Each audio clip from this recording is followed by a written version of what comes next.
Visszatérünk tehát a szövetségek témájára, és ott tartottunk, hogy beszéltünk a Mózesi Szövetségről, a Sínai hegynél kötött szövetségről, és azzal fejeztük be, hogy ez egy földi szövetség, földi ígéretekkel és földi következményekkel. 5. Mózes 28-ban van felsorolva, hogy ha engedelmeskednek a szövetségnek, és betartják a parancsolatokat, akkor áldottak lesznek. Áldások például az, hogy hosszú életűek lesznek a földön, hogy sokat fog termelni a föld, bőségesen fognak élni, boldogan, békességben, és viszont ha nem tartják be a parancsolatokat, akkor átkozottak lesznek. Nagyon hosszú az átkok listája, de ezek mind ugyanúgy földi dolgokra vonatkoznak. Akkor szegények lesznek, sok lesz az ellenség, fogságba fognak kerülni, elviszik őket idegen földre, és ott lesznek rabszolgák. De nincsenek mondjuk olyan következmények, amelyek a túlvilágra vonatkoznak. Ez az élet befejeződik, és utána lesznek következmények, ezek nincsenek ebben a szövetségben, sőt az Ószövetség elég keveset beszél róla. Másik gondolat akkor ezzel kapcsolatban, hogy ez a szövetség ideiglenes. És ezt meg tudom mutatni most az igében, de érdekes, hogy több teológiai rendszer a Mózesi Szövetséget felemeli, inkább a Mózesi Szövetség nem ideiglenes, az állandó. Visszaviszik a teremtésig, és tovább viszik az örökké valóságba, vagy mindenképpen a világ végére, még mindig valamilyen módon érvényes ez a szövetség. A Biblia nem ezt írja. Az igaz, hogy talán a legnagyobb terjedelmű szövetség olyan értelemben, hogy Mózes második könyvénél elindul, és egészen Jézus Krisztusig érvényben van, sőt, Krisztus életében is érvényes, mert csak igazán lehetne mondani, hogy ez a szövetség véget ért, az valamilyen átmeneti időszak volt, hogy átmenet az Ói és az Új Szövetség között, hogy Jézus megszületett, Jézus bemerítkezett, szolgált, meghalt a kereszten, feltámadt a halálból, fölment a mennybe, kitöltötte a Szent Szellemet, az evangélium terjedt, és igazán az, ami a pontot tett az Ószövetségre, véglegesen az volt, hogy a Jeruzsálem pusztulása 70-ben. És akkor tényleg azóta csak az Új Szövetség van, az Ószövetség véget ért. De miért mondom, hogy ideiglenes? A Biblia írja, hogy ennek a szövetségnek volt kezdete. 5. Mózes 5-ben, ez a rész, ahol Mózes ismétli újra a parancsolatokat, a szövetséget, a 10 parancsolatot, ami ugye a szövetség dokumentuma, és azt mondja előtte, hogy nem a mi elődeinkkel, vagy nem a mi atyáinkkal kötötte Isten ezt a szövetséget, hanem mi velünk, akik itt állunk ma. A Károli, azt hiszem, a Károli így fordítja, igen, az új református fordítás nem így fordítja, azt mondja, nem csak a mi atyáinkkal, hanem mi velünk is, ami teljesen megváltoztatja az értelmét. Sajnos ez hamis, ez a fordítás, ez rossz. Ez mondja, hogy nem az elődeinkkel, hanem mi velünk. Az volt a kezdete, mikor Isten megjelent Mózesnek a Sínai hegyen. Utána Isten új szövetséget írt. Ezt többször látjuk a profétáknál, legvilágosabban Jeremiás 31:31 és a következő versekben. Azt mondja, új szövetséget kötök, mivel ti nem tartattátok be ezt a szövetségemet, akkor új szövetséget kötök Izrael népével, Júda házával, és az nem olyan lesz, mint a régi, hanem törvényemet teszem a szívükbe. Kicsit átírom, nem olvasom az igét, de ezt mondja. Akkor új szövetséget ígér Isten kifejezetten Izrael népével, amely nem olyan lesz, mint a régi, és véget ér az Ószövetség. És beteljesedett ez a profécia, mert Zsidó levél 8:6-tól idézi ezt a szövetséget, és mondja, hogy igen, beteljesedett ez a profécia, eljött az új szövetség. És elavult a régi, ahogy a Zsidó 8:13 mondja. Az Ószövetség már elavult, nem ragaszkodunk az Ószövetséghez, az új szövetség az, ami most érvényes.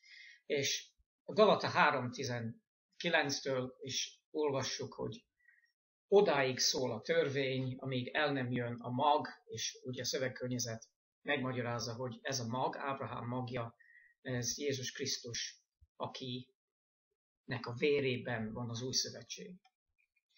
Érdekes pont is, hogy ez a szövetség az hasonlít a hettita vazallusi szerződés formájához.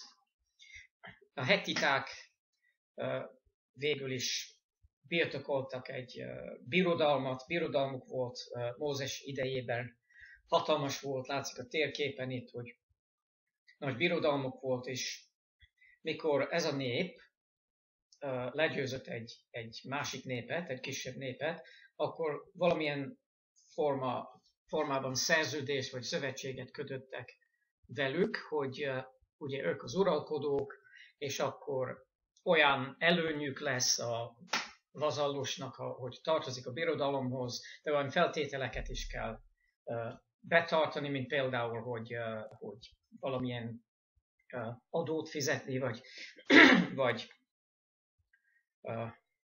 dolgokat hozni, anyagi javakkal ugye, kiszolgáltatni a mestereknek. És érdekesen, hogy a szövetség közepén van egy ceremónia, vagy egy ünnep, ami szerint évről évre, vagy időről időre felújítják a szövetséget. És ez hasonlít a 10 parancsolat formájához, ugye mondja, hogy én vagyok az Isten, és akkor én ezt a szövetséget kötök veletek, én ezt ígérem nektek, ti tartjátok be ezeket a dolgokat, és a hét minden 7. napján akkor emlékezzetek a szövetségre, és felújítják a szövetséget azzal, hogy betartjátok ezt a ceremóniát. És ez a hettita szerződés formája. Nem azért mondom, hogy Mózes a hettitáktól kapta meg az ötletet, és ő írta a 10 parancsolatot. Nem erről van szó, hanem inkább arról, hogy Isten ismert dolgok formájában szól a néphez, hogy meg tudják érteni, hogy miről van szó.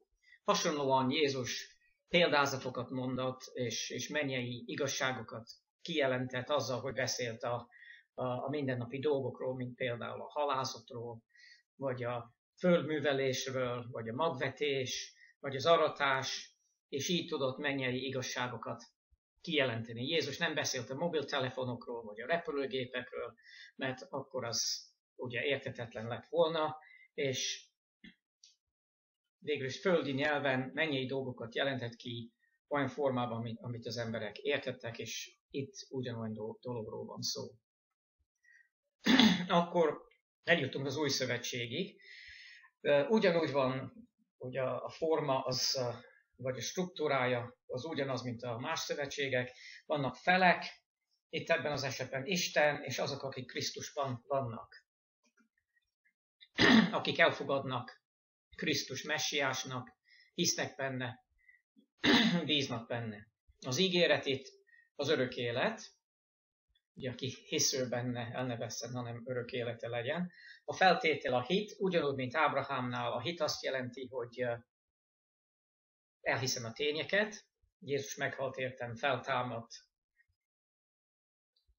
ő a messiás, aztán elfogadom, hogy ő él, és ha bízok benne, bízok az ő keresztáldozatában, akkor kapcsolatba kerülök Istennel, és a Szentlélek vezet engem, és engedelmeskedek neki napról napra a szellem vezetése által. Ez a hit végül is. A hit, a hűség, és a kitartás, és a